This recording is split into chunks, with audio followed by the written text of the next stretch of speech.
good evening, everyone. And first, let me say a great big welcome to Senator Kevin Parker. We're so happy to have him here at Metropolitan College of New York. Senator, welcome to Metropolitan College. I know you're not a stranger to Metropolitan. I know you've been here before, but we welcome you here today. We're talking today about education and the value of education. And the senator is very keen, and we were just talking a little bit, and we know that the senator has a bachelor's, a master's, and is also pursuing a doctorate degree. And so, Senator, if you can talk a little bit about the value of education and the need for education in our communities. Well, again, thank you very much for having me here. As you know, I represent the 21st District in Brooklyn, which is Flatbush and East Flatbush, Midwood, Ditmas Park, Windsor Terrace, and Park Slope. And I've been serving in the Senate about 12 years. I think, for me personally, I come from a background really like a lot of people. My parents, were civil servants. My father worked for Transit Authority. My mother actually worked at Brooklyn College, and I think that's where I really get the push around education. She was a non-traditional student and actually got her undergrad degree and then a master's and 2 advanced certificates after I was born. In fact, I remember being at her graduation. So it really kind of always been instilled, in me that that's what we need to do. In my political career, I actually began working for Carl McCall, who was the state controller, first African-American elected statewide in the state of New York. And Chairman McCall is actually now the chairman of the State University of New York and former head of chairman of the Department of Education when there still was a board, with the Board of Education. Carl was very famous for saying that education was not just a key to unlock the door, but a sledgehammer to knock down the door of opportunity. And so we look at how our economies are changing, that education is becoming a really big issue. You could even see it in the last presidential address where the president talked about making 2-year colleges free, right? Because really what we're finding now is that at minimum 2 years of college is necessary for even basic jobs. That we're finding that a 4-year degree now is what a college degree was 15 years. I mean, what a high school degree was 15 years ago. And certainly, if you're going to make it in a profession, a master's is the bare minimum. And so, and particularly again in our community where we're underemployed, if we're going to make up ground, having advanced education, higher education is really critical for us. So, Senator, how do you begin? If you were to sit down and talk to, a young mom or a young dad and say, let me tell you how to begin this process and the value of it, what would you say to that person? We have a lot of New Yorkers, a lot of young moms, a lot of young dads out there, and who don't know how to begin that process. How would you? What advice would you give them? Yeah, well, I would tell them to look back at what they wanted to do when they grew up, right? And do what you love, right? Do what you love, and the money will come. They say if you do what you love, that you never have to work a day in your life, right? And I've been fortunate enough to have a job that I absolutely love. And so think about that, and then think about what are the requisite skill sets that you need in order to get that. And oftentimes people overthink it.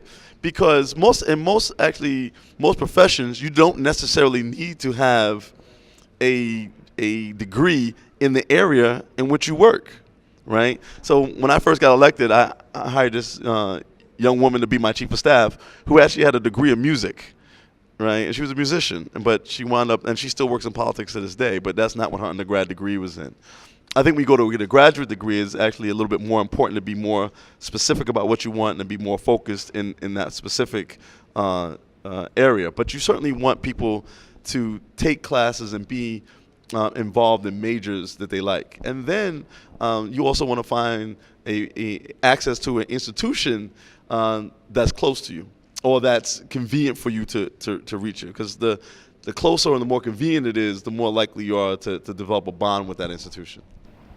Senator, let me ask you your perspective on the need for education in community building. Mm-hmm. And, how do you see that transmitting within, say, Brooklyn, the Bronx, right, and Queens, and even here in New York City? how do we encourage folks to come back to school? Right. Well, that's two separate questions, so let me handle them that way. In the context of community development, education is absolutely critical. One, higher education institutions actually become safe havens for our communities. They become places where you get resources that oftentimes are not available in the rest of our community. So like one of the things that we find throughout the city is that not only do you find classrooms at universities, but you also find research centers. You find small business development centers. You find other kind of centers where you can get access to research and access to resources. Oftentimes, your free Wi-Fi that you can get for the community oftentimes comes from an institution of higher learning that may be nearby.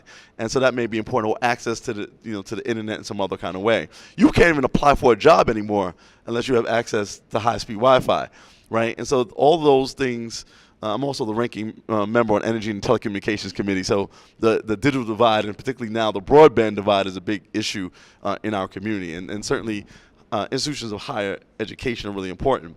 But when we look at some of the things that we find, particularly in Black and Latino communities throughout the city, economic empowerment is the big piece.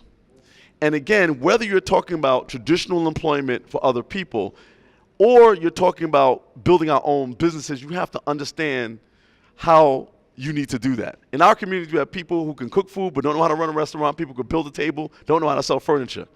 And that's part of that higher education process, is really getting access to the knowledge that you need, especially now that we have an economy that's moving from Wall Street to Main Street, right? And in Brooklyn, our main streets are Flatbush Avenue and Nostrand Avenue and Church Avenue. And if we're going to, in fact, build those communities, people have to get the requisite skills that it takes, even if you want to run a daycare. Loving children is not enough to run a daycare center. Knowing how to cook food is not the only thing you need to know in order to run a successful restaurant, particularly in the city of New York, where we have more restaurants per capita than any other city in the world.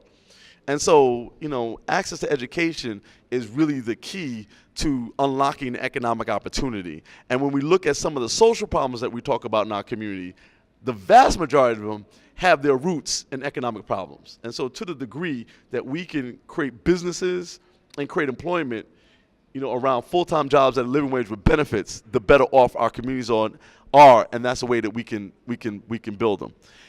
Part of what we have to do, and this is part of my mission, is as being part of the New York State Senate, I'm also a member of the Higher Education Committee.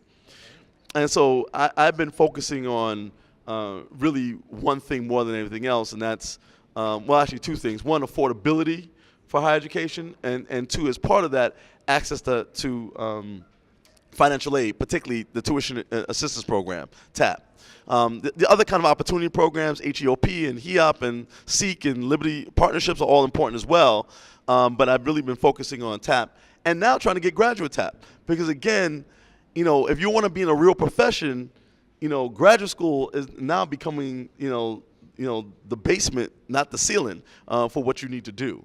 And so we certainly need to provide more access to both, affordability and financial aid if we're going to go in that direction. Particularly, again, as we start talking about the needs that we have in our society for STEM jobs, right, and STEAM jobs, right, science, technology, right, engineering, mathematics. How do you, in fact, tell people they need to be in STEM and then don't have a tuition assistance program for graduate school because you're going to have a proper STEM education, you have to go to graduate school? And so, one of my big pushes this year is to develop TAP, graduate level TAP, so that as we encourage both Black and Latino students to get involved in STEM fields, that they're able to go to graduate school and get that financial aid they need. Wonderful. So, Senator, we have here at Metropolitan College a lot of adult learners. Mm-hmm. Our focus here has been really working with students who have full-time jobs and working very hard 9 to 5 and then come back to college. What advice can you give them? Keep doing what they're doing. I mean, they really are the inspirations. And I look at them, like I said, that's the story my mom had. I was lucky enough because of my mom's sacrifices. I was actually the first one in my family to go directly from high school to college. And I know most people, particularly in New York, aren't that lucky. And so I think that, the big deal here is to understand that you're not operating alone, and that you really need to lean on your networks, both your familiar networks, your networks of friends, but also the networks of people that you meet in these universities. We oftentimes take for granted the cohort that we're moving along with. And oftentimes the cohort that you start learning with become the people who you meet down the road.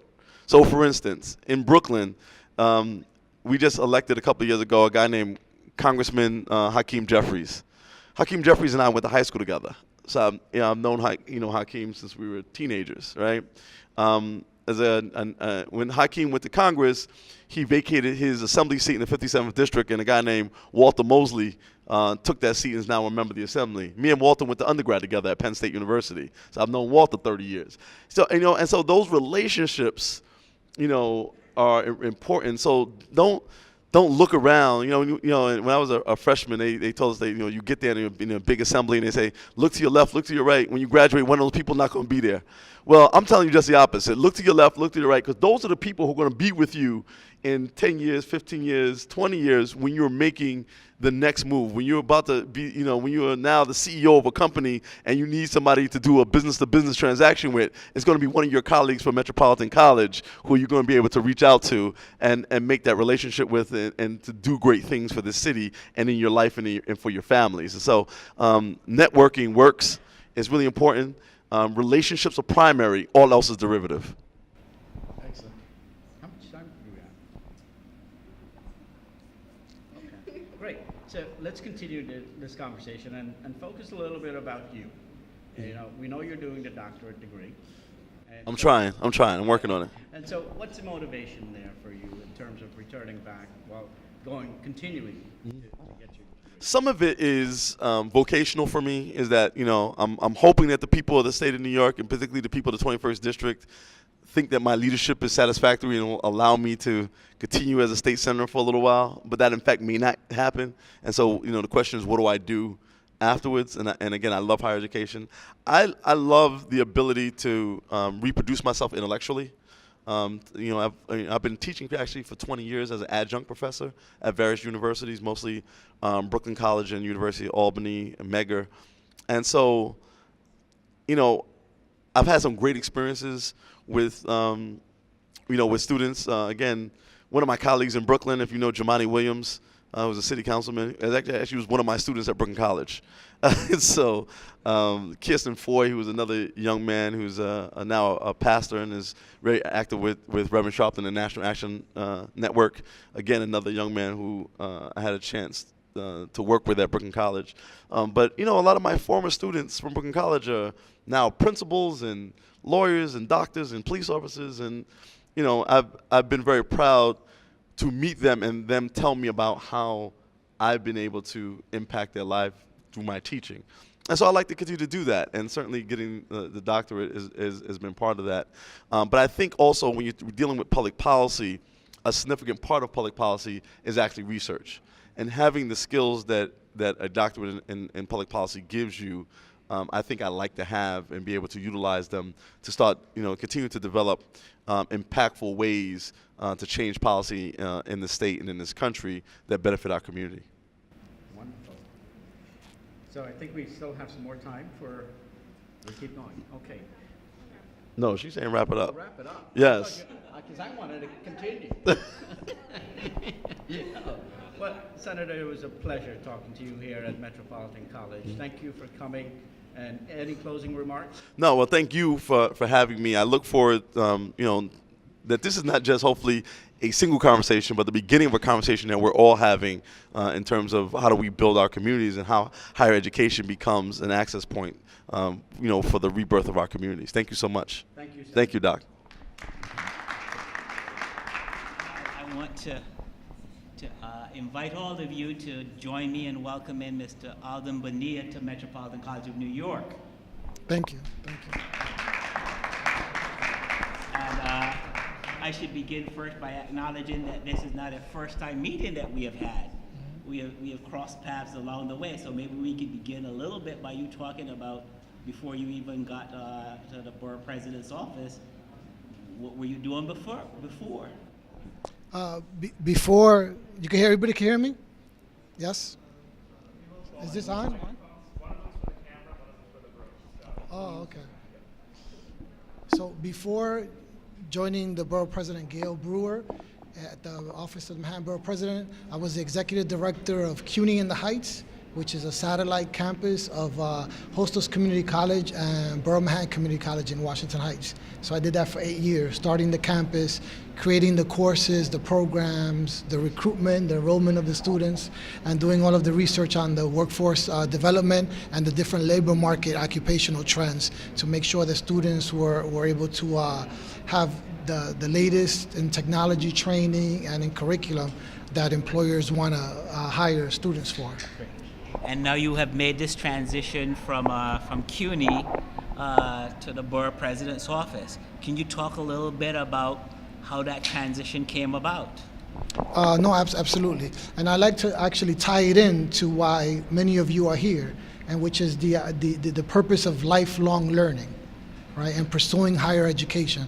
I was fortunate that when early on, by parents and mentors, I was always told that saying that it's better to be prepared for an opportunity and not have one than have an opportunity and not be prepared. Mm-hmm. So that always stuck in my mind all throughout grammar school and high school, this notion that opportunities are so far and few in between. I mean, I was born and raised in Washington Heights from immigrant parents, so it's not like opportunities were knocking on our tenement doors just every day. So I knew that there was a lot of work I needed to do. There was a lot of educating and learning that I needed to accomplish. So with that, I really focused on higher education as a way to help myself and help my family. I really saw it as something that would be able to help me open doors and have opportunities. And as like many things will happen in life, you know, just minding your own business, doing what you do for a living or for school or work, you know, being passionate about it, having integrity about it, being of service to others. I just got a phone call from the transition team of Gail Brewer's office. At first I thought it was a joke and I hung up. They were like, oh, this is the transition team for the Manhattan Borough President. I said, yeah, stop playing around. And I hung up. and then I got a call. They had someone call me who was on the transition team, who was my friend, who's also Senator Kevin Parker's friend, which is Arva Rice from the New York Urban League. Mm-hmm. And then she called me. She said, "Boy, what's your problem? Why are you hanging up the phone on people when trying to get in contact with you?" And I said, "No, you know, I thought it was a joke." She goes, "No, we're serious. We're considering you for a position in the Borough President's office." And I was like, "Why? It's not even like it's not like I applied for it. I didn't even know it was existing." She goes, "No, I mean, much the same way Senator Kevin Parker said, you know, people know of your work. People that either worked with you, gone to school with you, had students that went to your school, or know what you're about, and we just want to see if you know you'll be interested in it." And I went to the interview, still not thinking that it was something that was real, you know. But sometimes, you know, you think of something for yourself, and others people have a plan or they think differently of you, and sometimes they make things happen. And but the important takeaway there is that you have to be prepared. You know, you have to be prepared. And part of that preparation in this current economy and in terms of the transitions happening in the labor market and just trying to stay abreast of technological changes and different informational changes, the master's degree and master's education has really become the kind of currency that you need for upward mobility, for being solid in your workplace, and for being able to open up those doors of opportunities that will present themselves, and particularly, fortunately for us, in one of the greatest cities in the world. So there's much to be done, and there's much opportunities for every single one of us. We just have to be prepared. So I want to come back to that question, to that observation that you made. But before we do, could you describe a little bit about what your specific functions now are in the office of the Borough President? Okay. Right now, in terms of the Borough President has a lot of areas of her portfolio. One of them is community boards and community board appointments. Manhattan has 12 community boards and 600 members altogether. Our office is in charge of interviewing, vetting, screening, and appointing these members to Manhattan's community boards. And community boards deal with everything from budget issues at the local level, city agency delivery or gaps in delivery. You know, why is my community not getting the same service of sanitation pickup as another community? Why are street lights and potholes greater in this community than another community? That accountability, that kind of responsiveness really happens at the local level. And the community board serves to really be the vehicle by which cities residents' voices can be heard. In addition to 311 and your elected official in different ways. The community, the borough president also has a big initiative around technology. So my role is to really manage the technology initiatives for the borough president. And one of the first initiatives we had is to recruit, not unlike many of you here, college students and graduate students to understand data analytics and data in a way that can serve and solve real problems for community residents. So how do you understand this great deal of data generation that happens at the municipal level and at proprietary private levels, and how do you mine the data, organize the data, visualize the data to solve real problems in communities? Problems around equitable access to parks, problems around air quality, problems around noise, problems around service delivery, and that's called, it was made possible because she authored the open data law, which allows this data to now be published freely for anyone to access. And we training college students, graduates, higher education, master's students on how to really engage in this new field called like civic technology or a civic technologist to be able to do that. So that's another initiative. She also appointed me to be a trustee of the New York City retirement system, NYCERS, which in terms of the NYCERS, that's a $53 billion retirement fund for just one of the funds. New York City has 5. And I'm a trustee in that fund, which has really, you know, talk about lifelong learning and always having to learn. That's humbled me a great deal because that's exposed me to financial markets and portfolio management, which was not a strong suit of mine, so I've had to learn and read and do many seminars in that regard, as well as learning about disability law and retirement benefits law when people go before the medical examiner to be disabled and then get a retirement, and whether they appeal that because they was deemed as not having a work-related injury that caused their disability, if they were denied by the medical board, the trustees are able to hear the claimant and maybe reverse that decision so that they can get their retirement benefits. And I've had to learn a lot in that regard as well. Great. Now, you started to describe what you believe are the benefits of a graduate degree. And so I wanted to return to that and ask you specifically, maybe to talk to our audience about your view as to the value of a graduate experience in the marketplace today. Absolutely. And the value, like I said before, the master's degree, for a variety of reasons, you know, is indispensable now in terms of upward mobility and in terms of mobility within the workplace and in terms of having the freedom really to seize different opportunities, right? Sometimes we're working somewhere for 5-6 years and we've reached a certain plateau within that organization and we feel that we need to go to another agency or another organization. That master's degree is what helps distinguish you, right, from the competition, right, in many ways. And your performance and what you learn and your skill sets is what helps you sell yourself in the interview. But to get that interview in the first place, that master's degree is very important. And the beauty about New York City is that there's so many opportunities while you're pursuing your master's degree to be able to have real life projects and initiatives that you could work on in your agency, in a nonprofit, in an organization, or even volunteering, so that what you're learning, you're able to apply it simultaneously, and you're able to really get a full understanding of applying the theoretical to the practical. And I think that's a really good, because there's a lot of people that you hear that are book smart, And then in the workplace, they're the ones asking you questions of, hey, well, this is not quite working out the way I studied it. Because we know that the textbook education and what you learn about it in theories, until you really put it into practice, working with other people, is when you really start to get it. And when you and when you make it your own, when you start adopting it, right? So you might have learned the strategic planning model, and you're like, well, I learned it like this, but I had to tweak it for this particular reason. Or a theory of change in a nonprofit setting, and you might be dealing with issues with a population that's formerly incarcerated versus a population that's been victims of domestic violence, and you had to tweak it. So this kind of real life experience you're able to really leverage and take what you've learned and put it to use immediately and adjust it accordingly. And that's something that often is lost on students who are not working while they're in school, or who sometimes are in school and haven't really figured out why.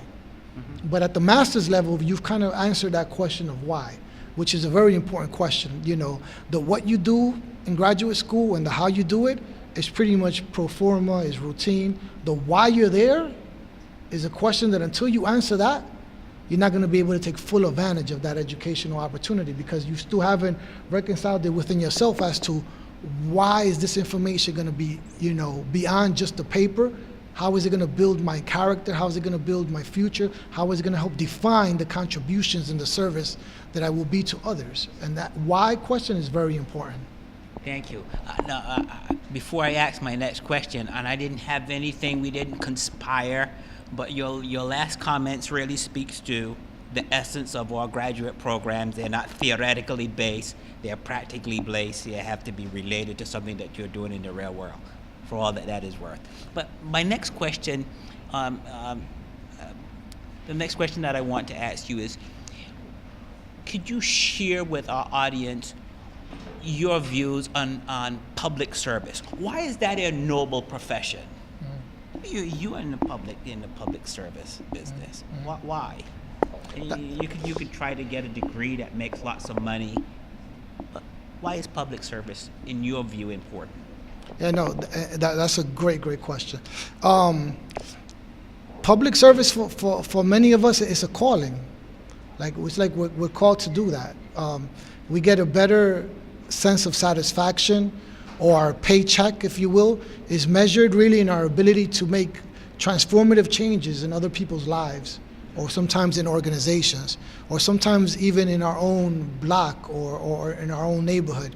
And that's something that you get great fulfillment of. Public service is also important because it's not something that you could leave up to others, right?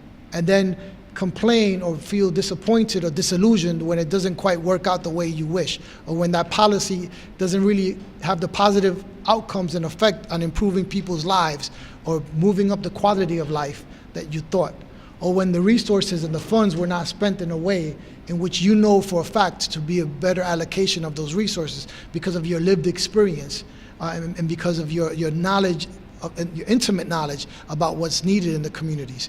And then if you're not stepping up to the plate to be involved in that, then you could only really be relegated to just like Monday morning quarterbacking, or what could have been, should have been, or would have been. But unless you really take the onus on yourself to step up to the plate in a profession of public service, you won't really get that fulfillment. And in terms of rewards, right?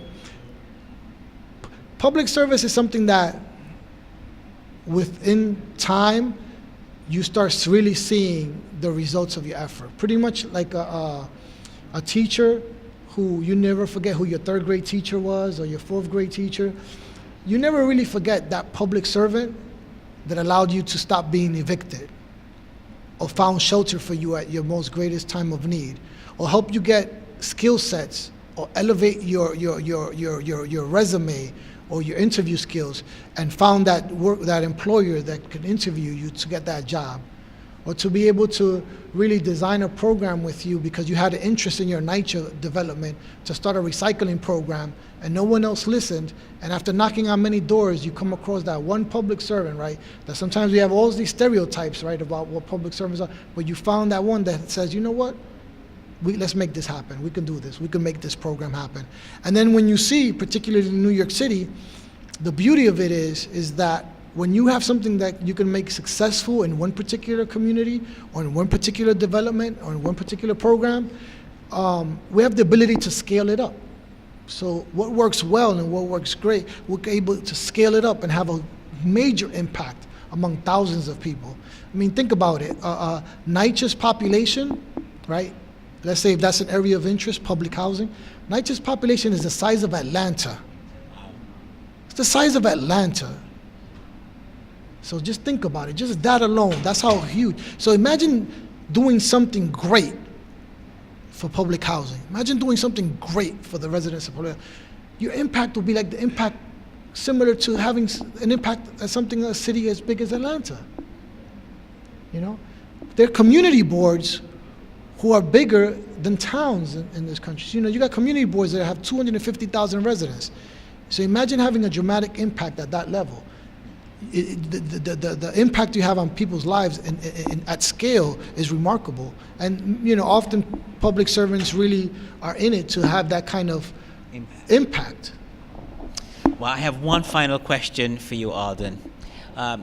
When you will have been gone from the office of the borough president, and someone were to look back and says, what were your significant contributions? What would you like it to be said about your service there? That's a really good question. Wow, to be I've been reflective. working on- It's too I've soon to been be so working on all of these questions, reflective. for a long time. So this is your visionary statement as to what you would like your imprimatur to be down the road. Yeah, I hope that it's one in which I've been able to introduce technologies in the lives of residents in a way that can help them be closer to their governments and can be help them be closer to service delivery and be responsive to that. And I also hope that my contributions could be minimizing a lot of the barriers and walls and bureaucracy that we have that keep people from turning to us for help and solutions. You know, oftentimes the biggest thing that we can do, right, and a lot of us are guilty of this, right, is asking for help. It's a big thing to ask for help. But imagine asking for help and those entrusted and responsible and whose job it is to help don't do so, or in the process have malfeasance or malpractice. There can't be anything worse than that. So people who, particularly in New York City, with so many challenges, affordability, you know, housing affordability, quality of life issues, being priced out, even educational opportunities. There's so many issues to be tackled that if we step up to the plate to be responsible for that and to really take that on as a calling and as a public service mission, then we ought to be true to that. Or else, you know, we should just, you know, step out of the way and allow room for those who do want to do it. You know, this is a big city and people come in every day from all over the country. So you're not only competing with your fellow residents here in New York, but you're competing with the graduates from all the colleges and universities around the country who come here every day and globally, right? So there's so much work to be done and so little time to waste that really if you could combine that passion, your educational skills, lifelong learning, and that commitment to serve, I think it'll be a life well lived, and you'll be able to be happy with yourself. Then thank you so much. There are so many more questions that I could ask. I was tempted to ask you about your vision of government, not so much your vision, but your sense of government in light of all of the shenanigans that's been going on in the state's capital. Lots of people have lost faith in government, but in a lot of ways, government is the engine that makes the kinds of things that you just described run and work well. And that's what makes the headlines. But as you know, working in different city agencies, there's so many great public servants, right? And there's so many unsung heroes and sheroes who day in and day out deliver high quality services at high levels of performance with great results for our citizens and our residents. And we'll continue to do so.